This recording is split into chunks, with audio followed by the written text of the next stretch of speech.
Let me take you on a bit of a journey in your mind, so you don't need to leave your pew, so it's okay. And I hope you don't find it too hard or uncomfortable, but I'm not sure where it may lead you. Now, when I was a young boy, God was a big man in the clouds. That's how I understood God. And my parents, with their theology, told me that when there was thunder, it was simply God and the angels playing 10-pin bowling. So I didn't need to be afraid of that. So God was in the clouds, distant yet watchful, especially of anything I did wrong. So I couldn't escape. I knew that he was watching. I remember a time when I was at a church and I snuck some biscuits out of the kitchen. Then someone came and saw me and I ran out the back door. I probably wasn't that subtle about it. They never said anything about it either, but I felt pretty bad. Now, as a teenager, things sort of changed a little bit. I went to Richmond Baptist Church. My family went there. And they had a bit of the charismatic movement with the Holy Spirit coming down and all that sort of thing. And I was there, and I was sort of there and not there, because you saw people having all these sorts of encounters with God, but it didn't really happen to me. They used to have what's called altar calls, when people could go up the front and be prayed for, and sometimes they fell over and that sort of thing. I was always too scared to go up the front and that sort of thing, so nothing like that really happened to me. But I always wondered what it would be like, to have that sort of mystical type of experience. And then I grew even older, believe it or not, and I went to Bible college, and God didn't change too much. He was still watchful, but also distant. He was there to talk to, but sometimes responses were problematic because they weren't always clear. It wasn't until much later that I began to realise that God is difficult to understand, that God is mystery. And although his Son came into this world, it still didn't really help our understanding of God sometimes. Because today there's even people who still think of God as up in the clouds looking down, out to get us when we're wrong. I mean, you only need to go to a funeral with people who don't usually go to church, and they're scared of going into a church because they think the roof is going to fall on them or something like that.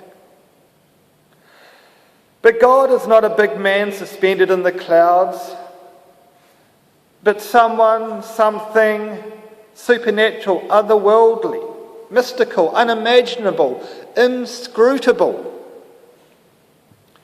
And when I realised this, things changed for me. The pressure was off. There was no way that I could truly know God, but that was okay. The boxes fell away. The boxes that we try to push God into to say God is like this? They fell away and the mystery remained. And mystery is okay. God is simply incomprehensible.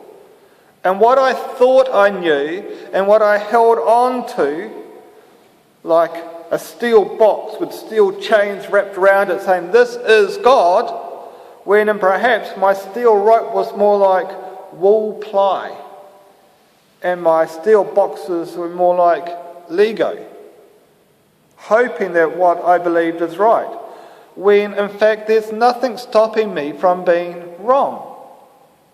Completely wrong, is there? And sometimes I've had my doubts and my questions, and sometimes that's quite tricky when you're a vicar and you have to preach sometimes about God and you're wondering, well, what's God actually like? What am I doing? And sometimes I've had to rely on the saints of old, who I believe are much smarter and wiser than me, and they could still believe in God. So I thought, well, if they can hang on to it, then I can hang on for a little bit longer until I get through that moment. Because how can I prove that I will be right? It's a bit like Ecclesiastes. How can we prove that we go up to heaven? or down.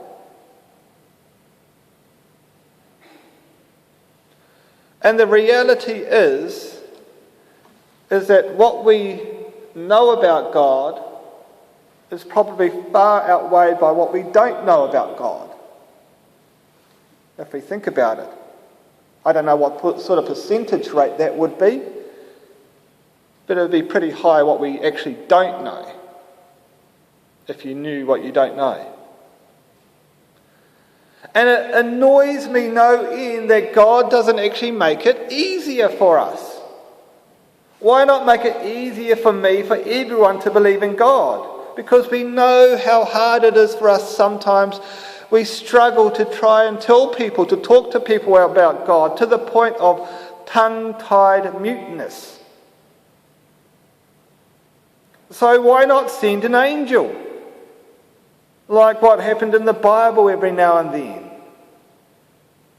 An angelic visit to a TV talkback would do wonders, wouldn't it?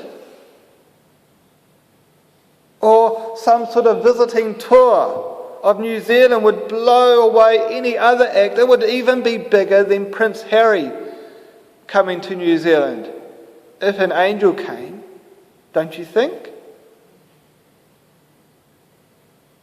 Why do I have to rely on these inner feelings or senses of assurance, or the confidence of others, or the taming of personal fiendish thoughts?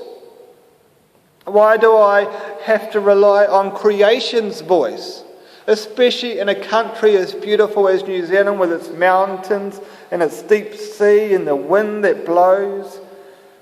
They cannot help but proclaim the glory of God, but it's all second-hand stuff, isn't it? What about first-hand? What about God himself? Why is God so distant and mysterious? And why do we actually have Sundays like Trinity Sunday? Because Trinity is confusing and it's baffling. You just need to ask anyone who's done the smallest amount of study on the subject. Mathematically, how does 3 go into 1 if you can't chop it up? You can't chop the 1 into 3. You can't put 3 into 1. How does it work? Although for some it's simply a reminder that our faith is orthodox. It came from a tradition, a long struggle to understand the truth regarding our faith. And people try to understand how God, the Father, the Son, and the Holy Spirit work. But how can 3 be 1?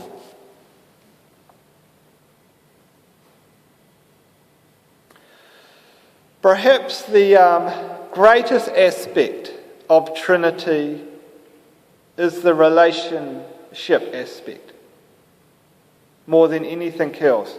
The relationship between God, the Father, the Son, and the Holy Spirit is everything. It is how Jesus did what he did on earth because he did what his Father told him to do.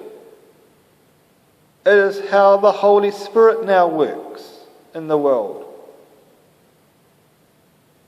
It is a relationship without conflict or deceit or power plays. It is totally intimate and truthful, open, supportive, and good. And we know that relationships, they change people. A good relationship with another person can bring life, and a bad relationship with another person can destroy life. It's why the church is all about relationships. It's why Paul gave the imagery of the body, all different parts working together. Not one part saying, I'm more important than you. Our faith is all about relationship. To love God and to love others. And relationship demands that we participate And when we don't, the relationship suffers. We hear too often of marriages where there's no communication and the relationship suffers. Of course, there are those bad relationships that we don't want any part of. Those relationships that the Bible speaks of evilness and sin. But a good relationship is like a taste of paradise. It's like when you first fell in love and how you were on seventh heaven, a taste of heaven. You may even still be on seventh heaven with the one that you love.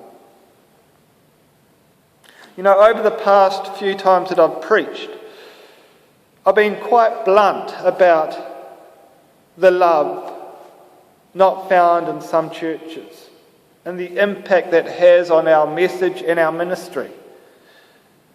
And the only reason I've done that is because love is so important. Throughout the Bible, from creation of the world with Adam and Eve, it is relationship above everything else that is important. It is relationship. Relationship is far greater than riches or wisdom or might. Relationship is far more important than theology, doctrine, or rituals. Trinity shows us that God is a relational being.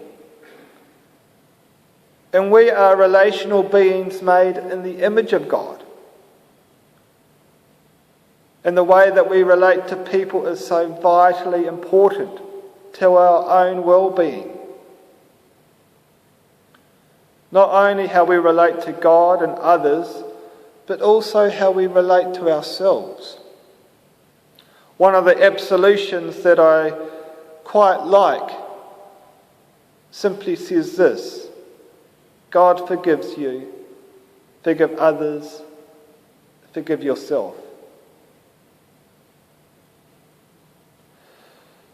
So perhaps if there is one thing we can take away from Trinity Sunday, it is the importance of relationship with God, with others, and with ourselves. Because in the end, nothing is more important than that. Amen?